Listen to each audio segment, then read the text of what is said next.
Zeit, also das haben wir dann noch. Natürlich das schön. Jawohl, das sieht gut aus.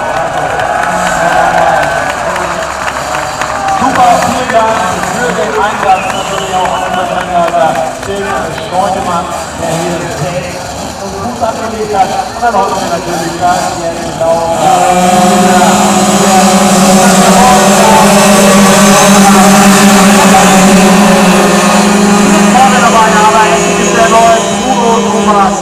mit der Helmfarbe Blau, die Straßenbahn 5, die ist verdammt souverän unterwegs.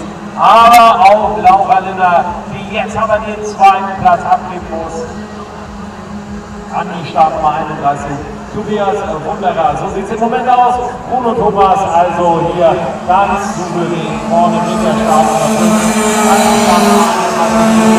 5.